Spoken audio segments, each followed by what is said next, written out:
Hi, I'm Tim Scales, the Director of the Entrepreneurship Center and the Sam Walton Fellow for Indiana University East. Today we're working on another episode of In Your Business, a program that's put together by SIFE, Students in Free Enterprise. What we like to do is we like to talk to an entrepreneur and we like to discover what they go through. Basically what we find out is there's a lot of risk involved with entrepreneurship as well as a lot of reward. We find that during the adventure we have to look at things like the idea, the plan, and the execution. We always start off with public opinion, then we discover the entrepreneur, learn from them, and then we go out in the field and actually see what they're doing. So please join SIFE as we discover entrepreneurship.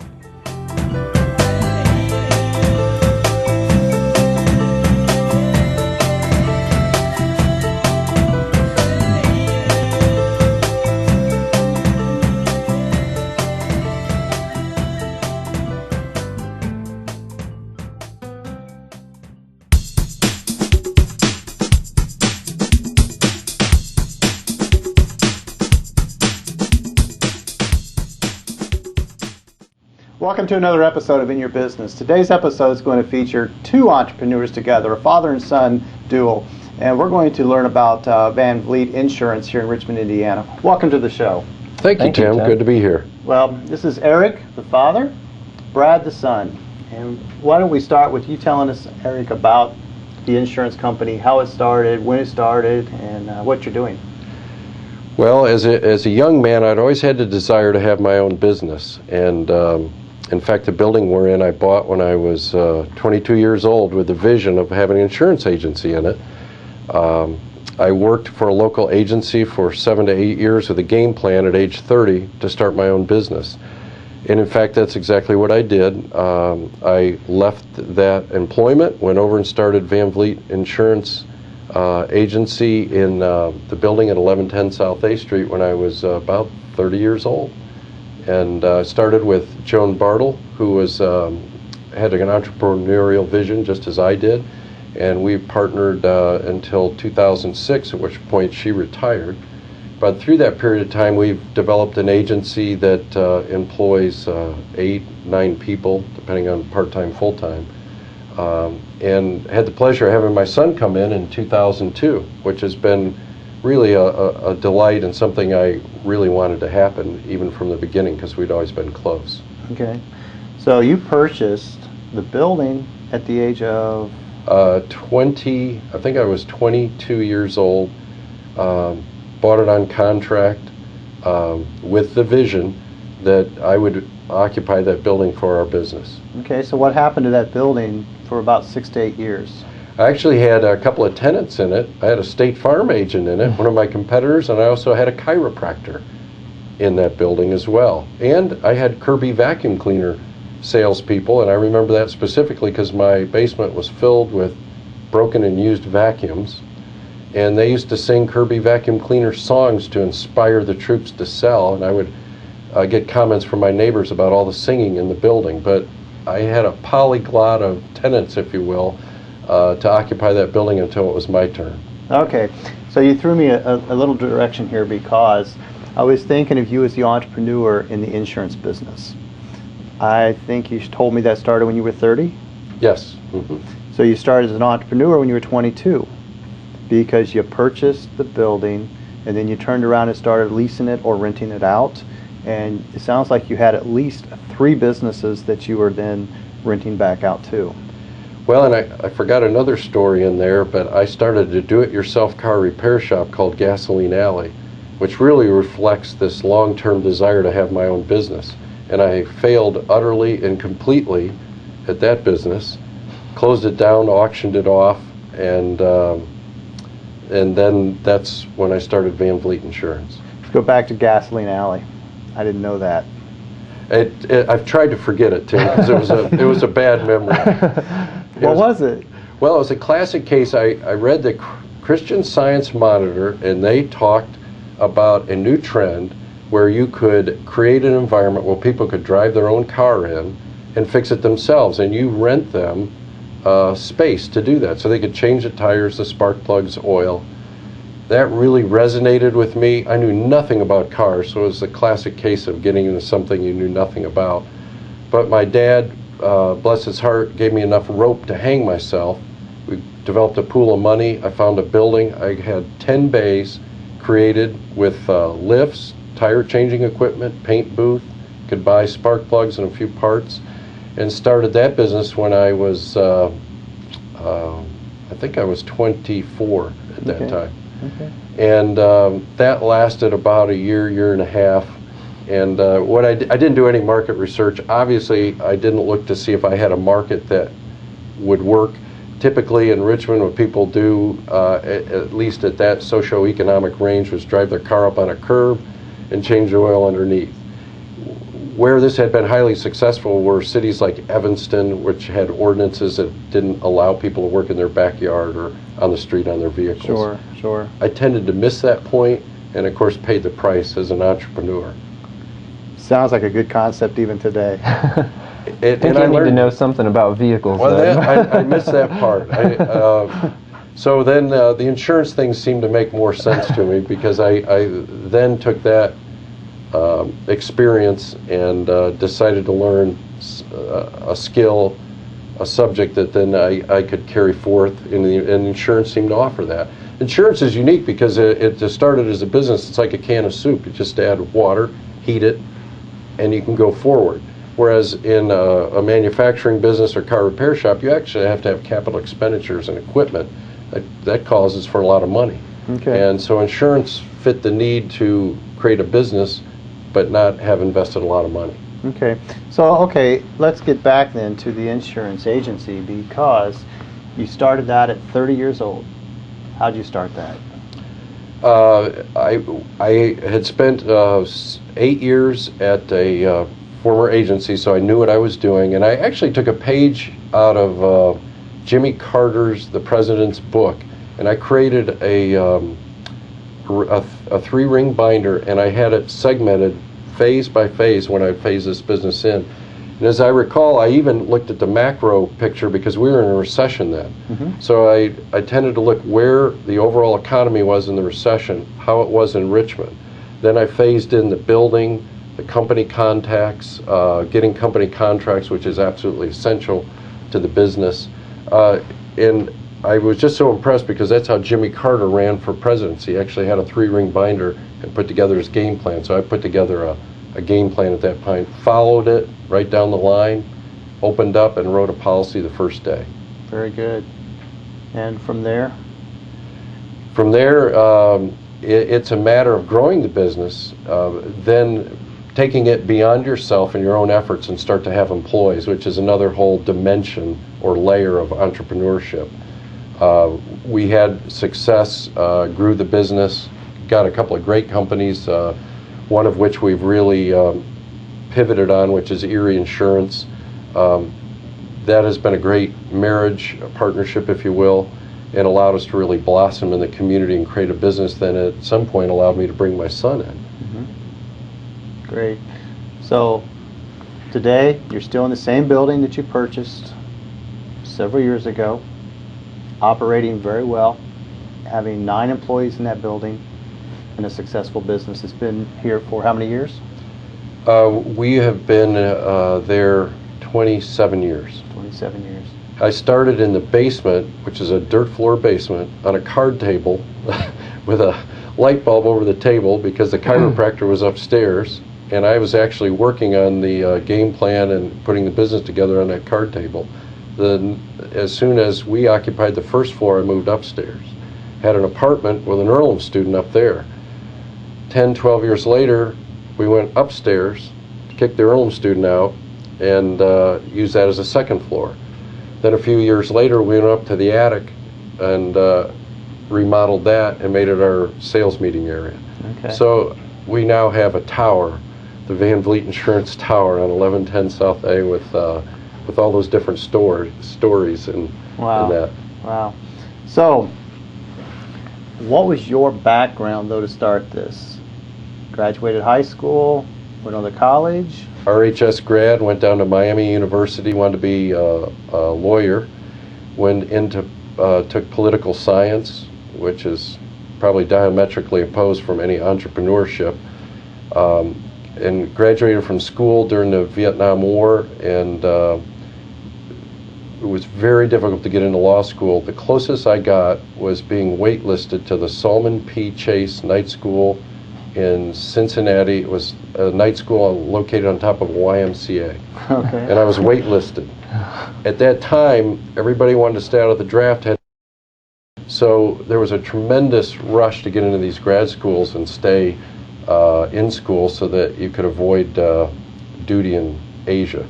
So I could not get in. I was somewhat devastated because that was my game plan, and got out of school with absolutely no idea what I was going to do. But I'd always had a burning desire to be the captain of my own dinghy, my own business. That had always, even as a young person, I wanted to control my destiny. Well, it seems it's worked well for you. It has, and with Brad sitting next to me, that's really been a lifelong dream to have my son in the business, because we got along so well as father-son, really enjoyed his company, and it's just been a dream come true that he wanted to come in, and now he's done a super job. He is president of the corporation. I work for him now. Great, great. He's not putting you back in the basement. He's thought about it. He tried. He's tough. The card table's still there. He can still send me down there. Well, maybe you get a fan now instead of just a light bulb. That's right. But, all right. Well, let's move over now and meet Brad. Okay. And Brad, you share with us your history. Talk to us about, you graduated from Richmond High School as well. Yep. Also went on to college. Yep. And just you share with us. Okay. Had a little different path. I mean, I consider, I guess, myself an entrepreneur as well, but didn't have a business to start up, but able to join and help build. But yes, started here in Richmond, went to the same school, walked the same halls as my father, played athletics, had the chance to go to University of Dayton, played football at University of Dayton, had a great experience there. I remember sitting my senior year in my dorm, talking to roommates, thinking, what are we going to do when we graduate? None of us wanted to think about tomorrow, having a good time in college, getting an education. I was a marketing major. I went to some other interviews, but in the back of my mind, I always knew I would at some point come back and work in the agency. What I wanted to figure out is, should I do something else first, or should I come in immediately and work with my father and learn the business? And the third thing is I thought I was going to be a professional football player. So football didn't happen. Went on some other interviews and realized I didn't like any of those opportunities. So I called Dad up and said, "What do you think about me coming back now?" And the other thing I figured is, did it make sense for me to learn the business somewhere else, or should I get right back in, learn from the best that I know of, which is my father, and try to help build the business we already had established here. So that's what I did. Came back right out of college. Actually, it was in 2001 when I graduated from Dayton. Came in and interviewed just like anybody else, and got a position in sales, and then worked my way up within the agency. So I really enjoy it. I like working with my father, and I think I'm a part of helping build the agency to take it to the next step from what he had started down in, and I knew I could never recreate being in the basement, on the card table. I couldn't do that. All I could do is take where we were at the point in 2001 and build it from there. And that's what I'm hoping I'm able to contribute and do. Well, it sounds like timing has been interesting for this father and son team, because your father shared with us as we went through the 70s and a recession, a hard-hit recession. Mm-hmm. And we have experienced another hard-hit recession, and this time you're driving. Mm-hmm. So how's it feel? There's a lot of pressure. I'm 30 years old, and Dad kind of said, "All right, you're president, you run the show." But nothing really changed too much within the office. We still do it together. We talk all the time, so it's still a team effort. In this recession, we just hired a new employee. So we're looking to grow. We just got her license. My wife has joined us, and we called our youth movement. Kyle Zeidel is 30 years old. He's an agent in our office. My wife is 30. She's joined us. She's now licensed. And we just hired another lady by the name of Valerie, and she's young and energetic, and just learned the business and got licensed. So we just put her in, and we'll see how this whole mix goes. But we're looking to continue to grow even at a troubling time in the economy. Sure. Well, the interesting part about that is you bring out that you're 30 years old as you drive through this recession. Your father was 30 years old as he drove through the last recession. Yeah. So there's very, very much similarities there. Eric, how's he doing? He's doing very well, and obviously a father would say that about a son, but stepping aside outside that relationship, he's really exceeded my expectations relative to the ability to bring in revenue. He's always been very mature for his age, and I look at the education that he had at University of Dayton, both in the classroom and then on the football field, because he's a great team player. He understands the dynamic of a group. He has leadership qualities, and I see a lot of that coming out of the football and sports part of his life growing up. We always had a relationship of coach to son, and I look at that has transferred very well because I'm still a coach giving him advice, having the years of experience in the business. But he has that youthful energy, technological skills that are so vital to today's business world, especially with the tremendous headwinds we have to deal with. It takes that kind of youthful energy to succeed. So I've been very, very pleased and feel very fortunate to have the ability to perpetuate my business. An awful lot of fellows in my age group have no one to perpetuate to or transfer the business to. And sadly, those businesses will close, merge, or sell. They will not continue on. And that's what happens to most small businesses. Sure, sure. So you started the business, you've grown the business. You now have the business, and what are you going to do with it? We're just going to continue to grow and be successful. Our goal is I think continue to be obviously profitable, be a contributor, be a representative in the community, be able to give back, but then build the business, be successful, and who knows what the future will have for us. But right now we're trying to build what we have here in Richmond. We feel comfortable in Richmond. We like our location. We like the building, and there's a lot of opportunity here. So we're dedicated to Richmond and the surrounding area. We're licensed in Indiana as well as Ohio, obviously. So we can sell in both states, and we can write anywhere in those states. So it's just it's open for us in the possibilities. Okay. Well, it's interesting on the show because I like to spend some time speaking of the business, which we have, as well as get to know the entrepreneurs, which I think we have done that well today. But I also like to know the realities and understand that entrepreneurship is not something to be taken lightly. It's a very serious thing. It becomes your livelihoods. It's how you buy your homes. It's how you raise your families. It's how you support college educations. It's your life. Share with me, if you would, each of you, a hurdle that you have experienced or seen in entrepreneurship. I think meeting a payroll is a lot of pressure as a small business person. My heartbeat ticks up every single day I walk into that office because of the pressure. And it's hard to explain to other folks when you're an employee. I guess somebody else's heartbeat is ticking up, but when you're the entrepreneur, there's just a lot of pressure to meet the payroll, to grow the revenues, and the constant challenge in Eastern Indiana in this economy is very tough, very difficult. And we're trying to grow the business, but also grow a revenue stream to keep our employees happy and motivated to do the job that we want to do. So it's not for everybody. You have to be, I think, hardwired a particular way to pursue it, and I wouldn't recommend it to just anybody. For some reason, I had that embedded in my brain as a child, and I've always followed through on it, and I'm very pleased. And really, sitting to my right is the dream come true. The ability to work with your son is, to me, is the capstone to the whole experience. Sure. Brad? Which is, the pressure on my side comes from being the second generation to keep the torch going, to build on it, to keep it growing. So I enjoy that. I'm a competitor. I got that from athletics, so I want to win, I want to compete. But yeah, there's a lot of pressure there to be the second generation, to build on what we've already started. So I feel it every day as well, in helping to live up to my father's expectations as well as my own, and where I want to see the agency go for the future. Okay. Recently, I developed a paper that I'm going to be presenting soon, and it studies baby boom generation and echo boom generation, which you represent each of. One of the things in there is we clearly know that television was introduced by the baby boom generation. The internet was clearly introduced and taken over with the echo boom generation. I'm curious to know how much you're utilizing technology today, and which of you are going to claim the introduction of that in your business? Well, I think that was definitely myself, not necessarily me, but our generation. when I came in, we didn't have a website. It didn't really have any, I don't know, I guess we were kind of archaic in our system.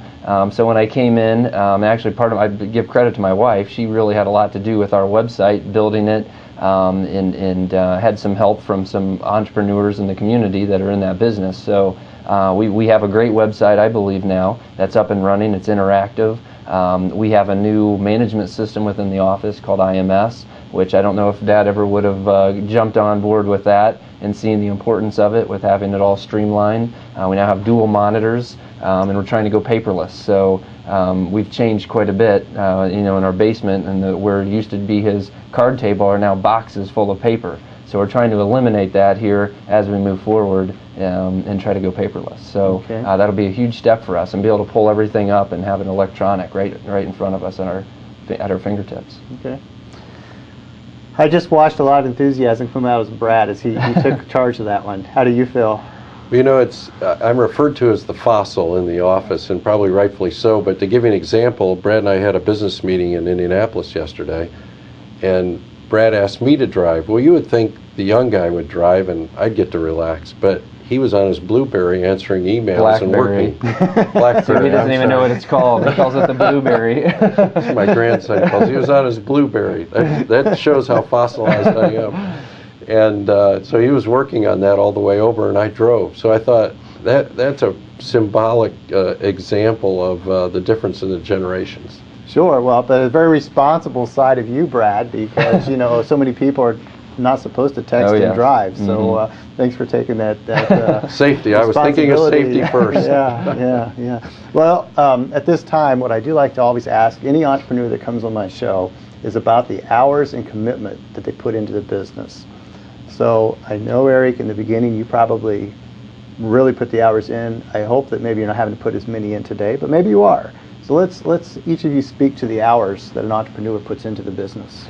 Yeah, I mean it's definitely a lot. I mean, bringing up the point of the BlackBerry, I mean it's all the time. It's everywhere you go. It's people you meet. It's going out to dinner. I mean, our business never stops. You're always running into clients, running into people you know. So you got to have your game face on, and you got to be ready. And then I have a BlackBerry, so hopefully that I can keep in touch with clients, things that are happening, my email addresses. Even on vacation, it's a big point. If I'm going, I got to have contact with our employees in my email, because I get a lot of messages coming through, and I got to be able to communicate.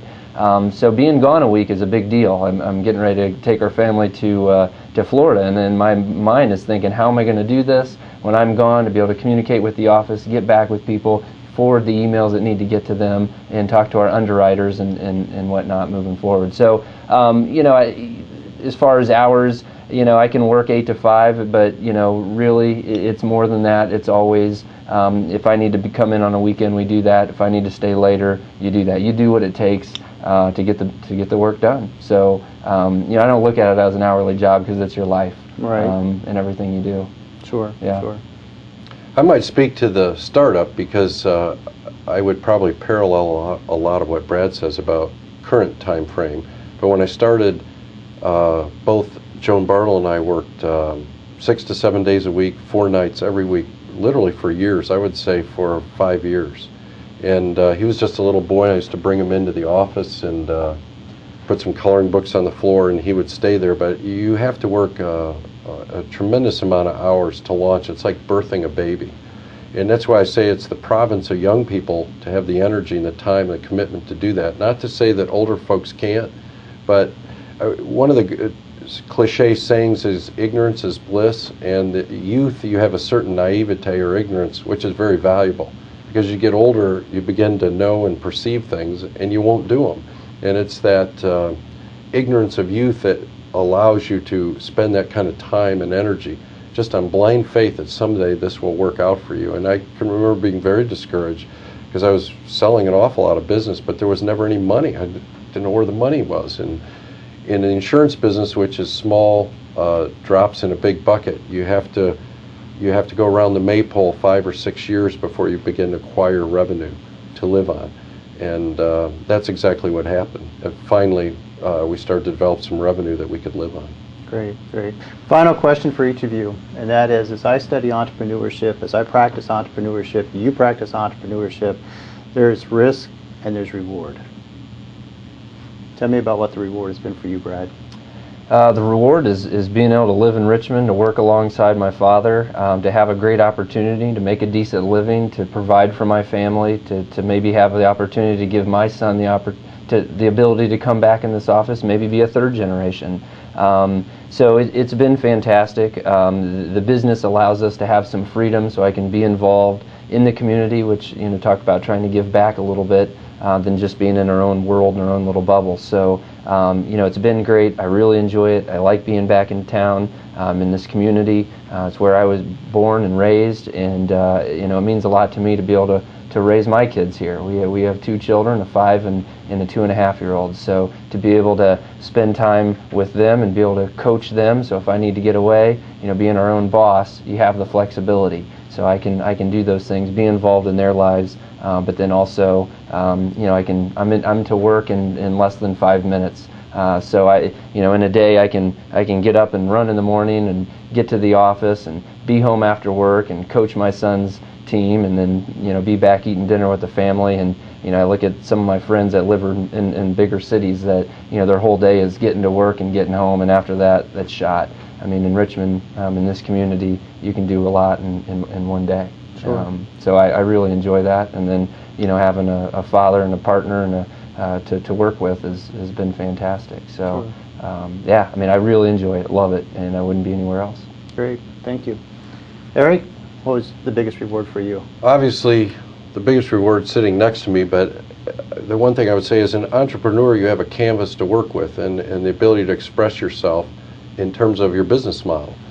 And to see that business model flourish is very rewarding, to the extent that you can support a family, perhaps bring family members in, and create something. And creating something is very satisfying. So I think most entrepreneurs would say that that's one of the key rewards, is the ability to express yourself through your business. Mm-hmm.